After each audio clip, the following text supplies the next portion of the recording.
Well, good morning, everyone. My name is Roy Conover, and I am the care pastor here at LifePoint. We are so glad that you have joined us on this nice, warm weekend. And for those of you who are joining us online, thank you for tuning in with us, and anyone else who just happens to check this out later. Now, we are in the middle of a series. If you are just joining us, we started Bible in a Year probably back in May, and we've been grouping different Bibles of the book, starting in the Old Testament, and we're doing them in series. Right now, the current series we're calling Second, What Happens When God Isn't First. And Pastor Kyle and Pastor Fred kicked off this series, and they covered the books of Joshua and Judges. And we're going to be turning a bit of a corner today in terms of theme that's happening with the people of Israel. And I'll get to that in just a little bit, but part of what's going on is the people are clamoring for a king. They want a king. They're desperate for a king. And so we're going to hear about what that process looks like. Now, we'll be covering the books of Ruth, 1st and 2nd Samuel. So just a little bit of territory today. Now, as we get started, some of you may have been wondering, why is Roy wearing a crown? Is he a long-lost relative of Prince Harry? Or perhaps you're wondering if I just think I'm that important. Probably closer to the second one, I won't lie. But I appropriately titled this message, Losing the Crown. Because how easily we get in the place in our lives where we're the king and we're the queen. Doesn't take much for us to want to be in charge and have that control in our lives. But I think what we all recognize, whether we want to admit it to ourselves or not, is that we all lose the crown at some point, and it's just really a matter of how that's going to happen. So we'll talk a little bit more about that as we go along. Now, in this series, Pastor Kyle, when he kicked it off a couple weeks ago, there is a theme verse or passage as well as a point that we're trying to make throughout this series, so I want to just catch you up if you're joining us. Now, if you brought your Bibles, I encourage you to pull it out. You can read along. If you don't have a Bible, you might see black Bibles just sitting on any of the chairs. You're welcome to just grab that and open it and read along. So we're going to look here in 1 Samuel chapter 8, verses 6 to 9. These are our theme verses for this series. It says this: When they said, "Give us a king to judge us," Samuel, who is a prophet, considered their demand wrong. So he prayed to the Lord. But the Lord told him, "Listen to the people and everything they say to you.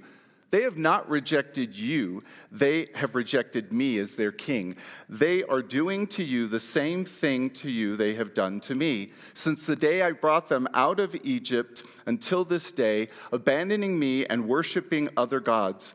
Listen to them, but solemnly warn them and tell them about the customary rights of the king who will reign over them."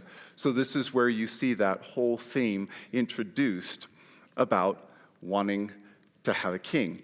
Now, the main point throughout this series is this: when we don't obey God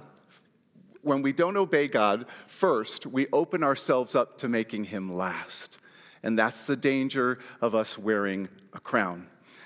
Now, if you were here last week, you heard Pastor Fred talk about Judges, which I know we covered a whole book in 30 minutes, which is ridiculous, but hopefully you've picked up your reading plans. They are out at the Connection Center, so that way you're keeping up to speed with the books that we are trying to cover.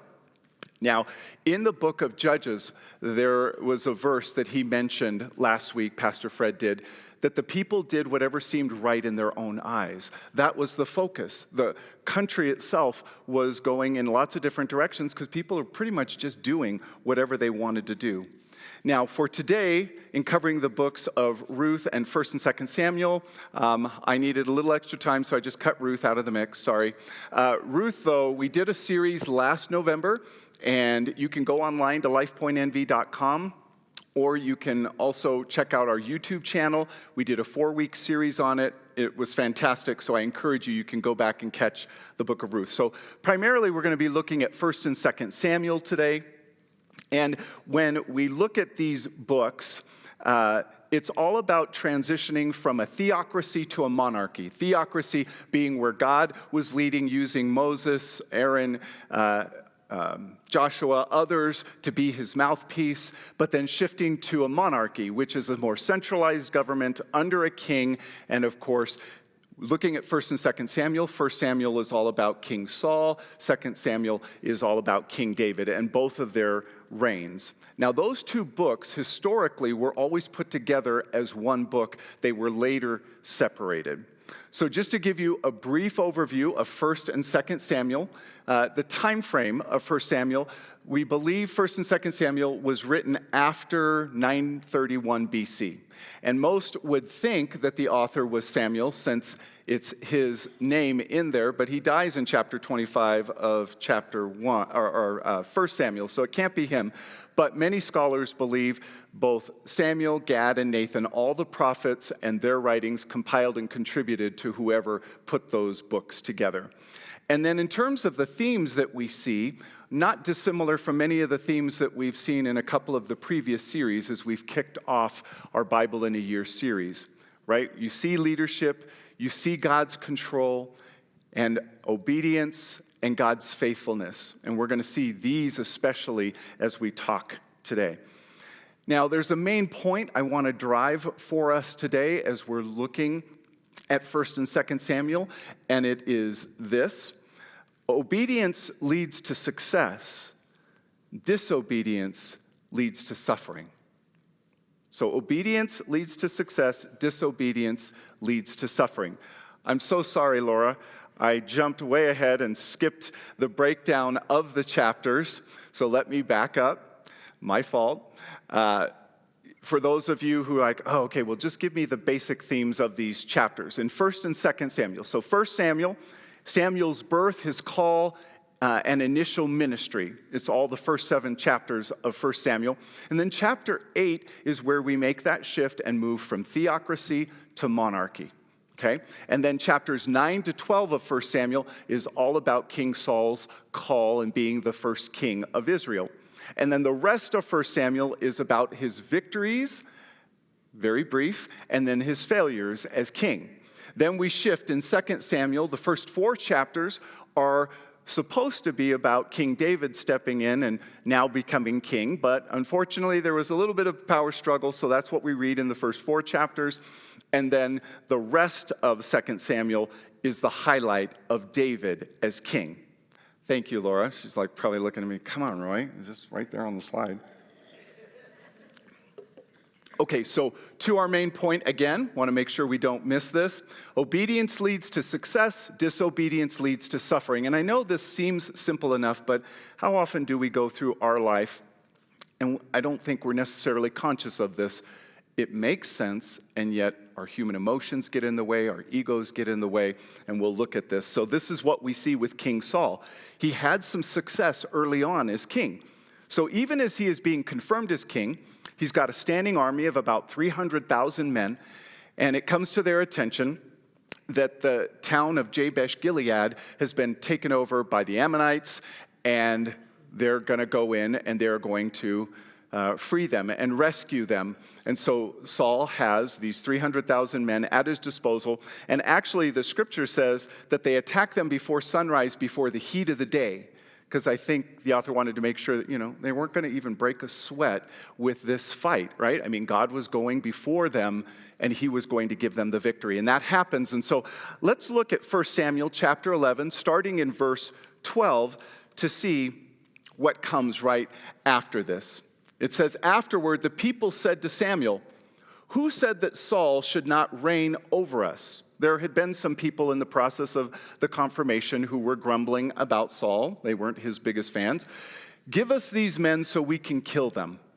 But Saul ordered, no one will be executed this day, for today the Lord has provided deliverance in Israel. And then Samuel said to the people, come, let's go to Gilgal so we can renew the kingship there. So all the people went to Gilgal, and there in the Lord's presence, they made Saul king. And this was so important that Saul, if you notice, didn't make a big deal of his detractors. I mean, he could have sought them out and had them killed, but instead he pointed everyone back to God. This was about God's victory. So this was an early, okay, Saul is doing the right things as king. So they made Saul king. There they sacrificed fellowship offerings in the Lord's presence, and Saul and all the men of Israel rejoiced greatly. So Saul is doing some things right here initially as king. And Samuel instructs the people, let's go to Gilgal, we're going to confirm him. He wanted to make sure, with some of the grumbling that was happening, no doubt God gave him this victory. Saul has been God's chosen one. He is the one, no doubt about it, that is meant to be the king of Israel and lead them moving forward. Now, if we continue in 1 Samuel chapter 12, Samuel is making his final speech to the people of Israel. And this is significant, right? We're transitioning from theocracy to monarchy. We're transitioning now from the time of judges into kingship. So this is Samuel, who has been the last judge, moving into role of prophet and going to be speaking to the king on God's behalf.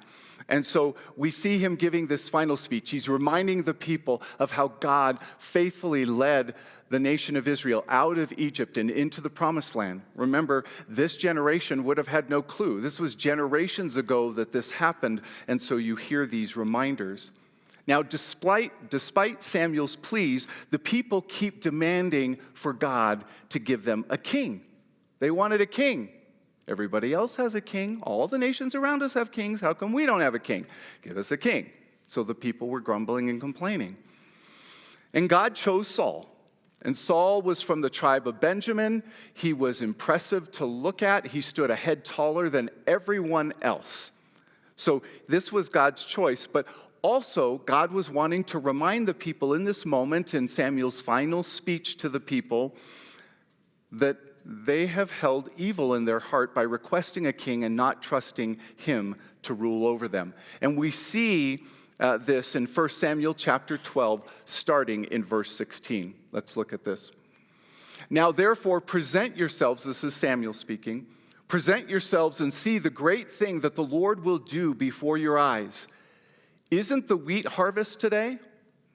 I will call on the Lord, and he will send thunder and rain so that you will recognize what an immense evil you have committed in the Lord's sight by requesting a king for yourselves. So he is going to make sure that they are aware God is all-powerful.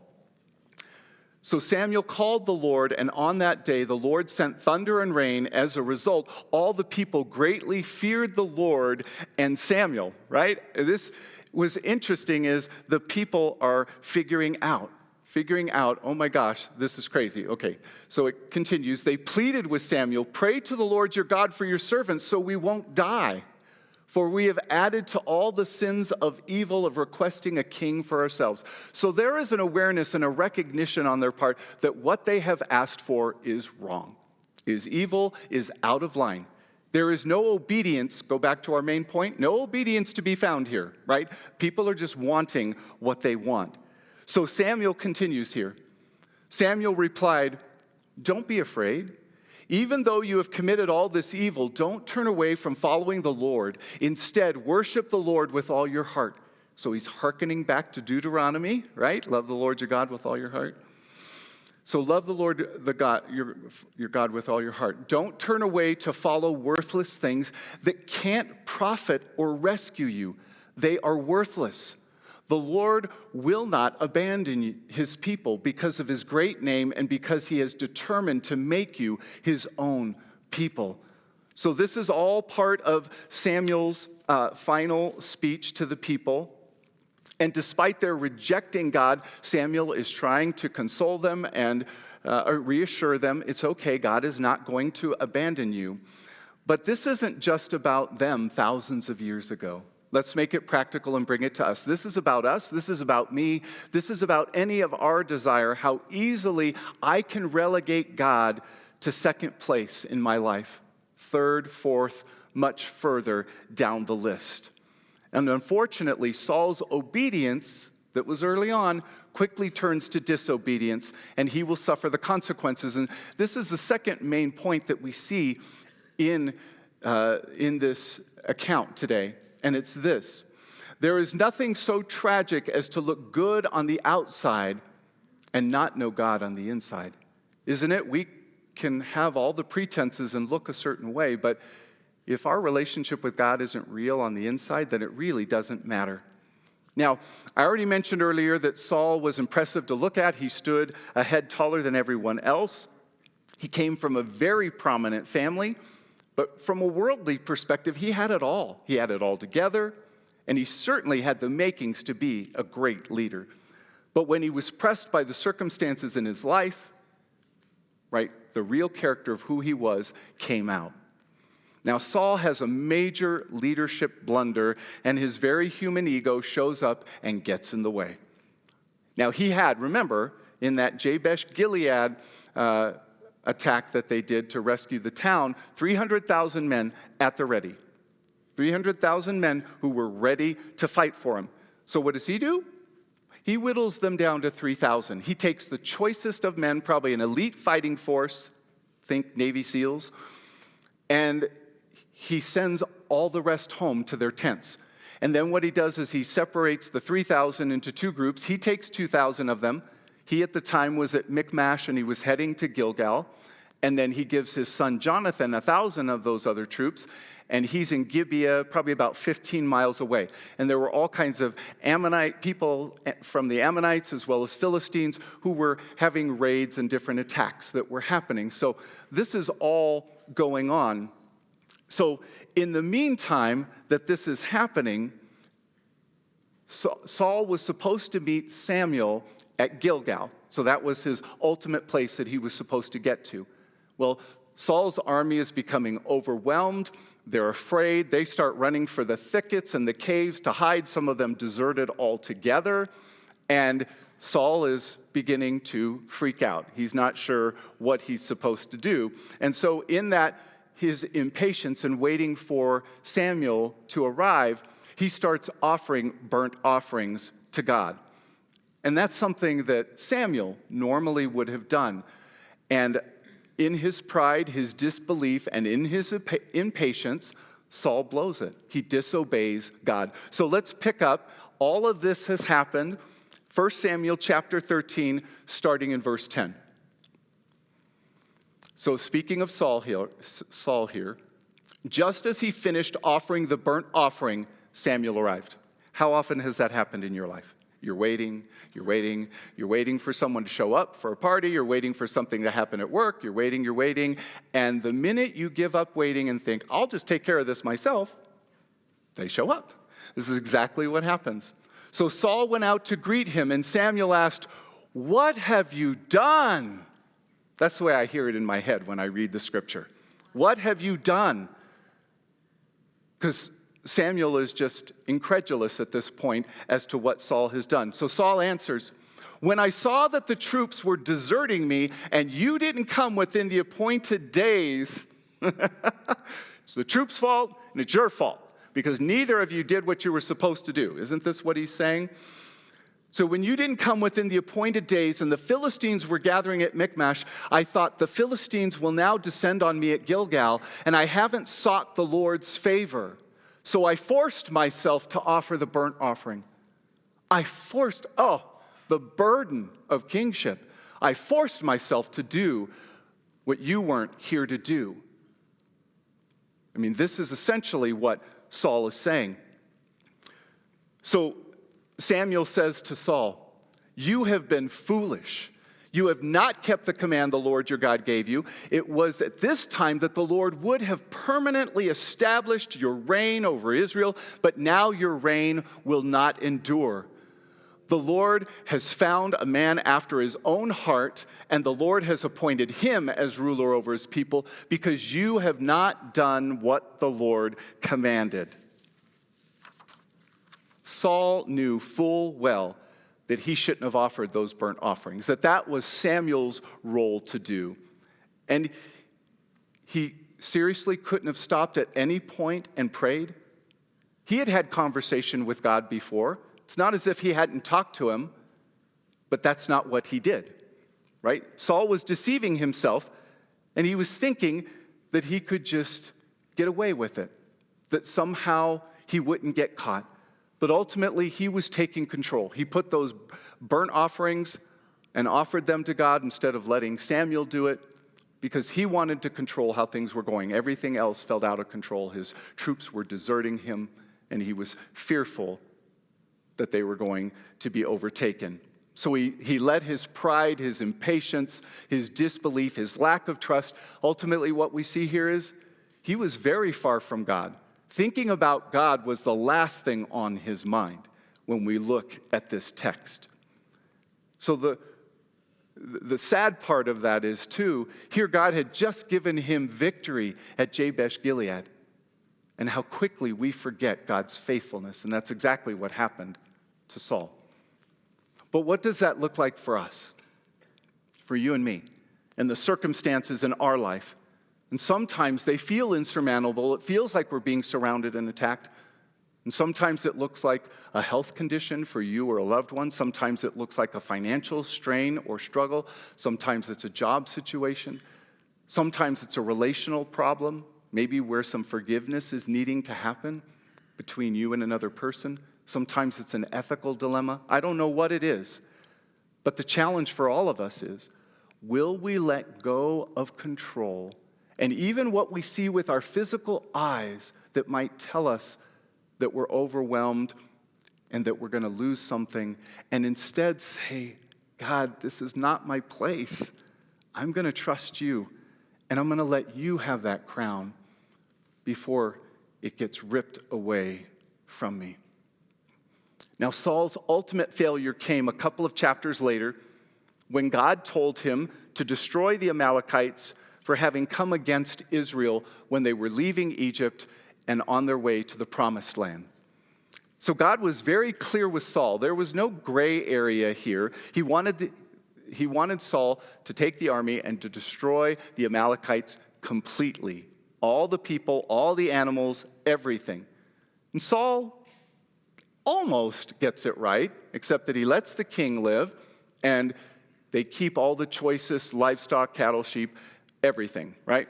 So all of this has now happened. You'll be able to read about that. Look at God's response after what Saul does. 1 Samuel chapter 15, verses 10 and 11. Then the word of the Lord came to Samuel. I regret that I made Saul king, for he has turned away from following me and has not carried out my instructions. So Samuel became angry and cried out to the Lord all night. And here is where we actually see a final interchange between Saul and Samuel.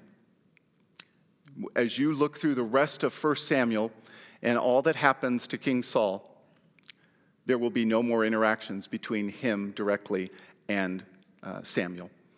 So here in 1 Samuel chapter 15, we'll start in verse 12, is where Samuel is going to confront Saul on what he didn't do in following God's instructions. So early in the morning, Samuel got up to confront Saul, but it was reported to Samuel, Saul went to Carmel where he set up a monument for himself. I am so impressed with myself, I almost did what God told me to do. Right? Not exactly right. Then he turned around and went down to Gilgal. When Samuel came to him, Saul said, "May the Lord bless you. I have carried out the Lord's instructions." Right? Not even close. Samuel replied, "Then what is this sound of sheep, goats, and cattle I hear?" Whether he literally heard them or he's just calling Saul on his lack of obedience. Not sure, but you make the point. Saul answered, "The troops brought them from the Amalekites and spared the best sheep, goats, and cattle in order to offer a sacrifice to the Lord your God." So again, blame. He won't own anything. It's his troops' fault. And then after all, it's so that we can sacrifice to God. Did God ask for you to keep the cattle to sacrifice to him? No, he didn't. But the rest we destroyed. And I love Samuel's response. Stop. I mean, I can just imagine it. It's like, stop. Stop with the lies. Stop with your self-deception. Just stop. Exclaimed Samuel. "Let me tell you what the Lord said to me last night." And Saul says, "Tell me," he replied. Samuel continued, "Although you once considered yourself unimportant," if you read the early text before Saul becomes king, this is true. Haven't you become the leader of the tribes of Israel? You're the leader of God's people. The Lord anointed you king over Israel and then sent you on a mission and said, go and completely destroy the sinful Amalekites. You miss anything with that word, completely? Fight against them, just in case you did, until you have annihilated them. Like completely, gone. So why didn't you obey the Lord?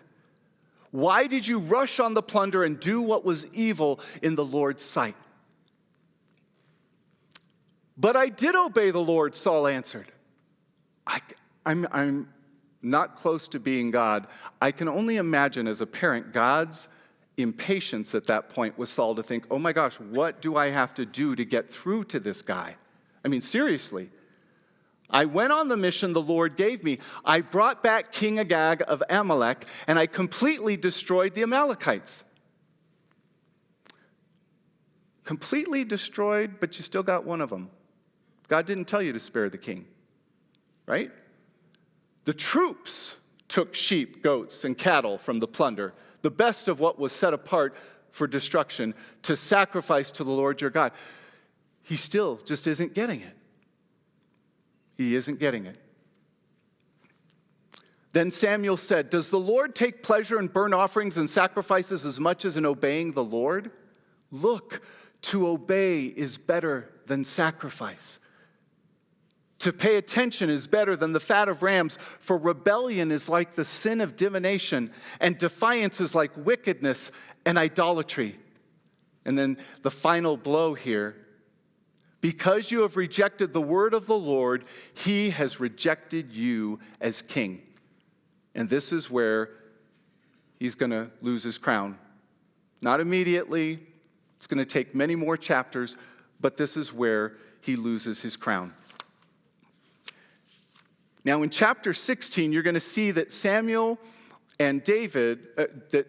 goes to David, who will be the successor king. I know we're not talking a lot about King David today, but this is what happens in chapter 16. So he goes to him, and this couple of important things to note about King David. The first one is he's identified as a man after God's own heart. 1 Samuel 13, verse 14. Right? And he wasn't perfect. If you're familiar with David's story, we also did a series on him. And so you can go on to our YouTube channel or on our LifePointNV.com website, and you can catch that series. We did that over a year ago. And you'll be able to watch that, tell you more about his life. But he was known as a man after God's own heart. He wasn't perfect. He made plenty of mistakes. But he sought to obey God. It was clear he had a relationship with God, whereas with Saul that we're seeing, it was just all about him. It was all about him. The second thing is, because of God's great love for humanity and ultimately for King David, this is where we get the Davidic covenant, where he makes this promise that his line will continue long after him, and ultimately that line leads to Jesus, who is the Savior of the world, but it comes through David's line. We see it in 2 Samuel chapter 7, starting in verse 11. This is the Davidic covenant. The Lord declares to you, so talking to King David, the Lord himself will make a house for you. When your time comes and you rest with your ancestors, I will raise up after you your descendant who will come from your body, and I will establish his kingdom. He is the one who will build a house for my name. King David wasn't allowed to build the temple for God. It would be his son Solomon. And I will establish the throne of his kingdom forever. I will be his father, and he will be my son. When he does wrong, I will discipline him with a rod of men and blows from mortals. But my faithful love will never leave him, as it did when I removed it from Saul, whom I removed from before you. Your house and kingdom will endure before me forever, and your throne will be established forever.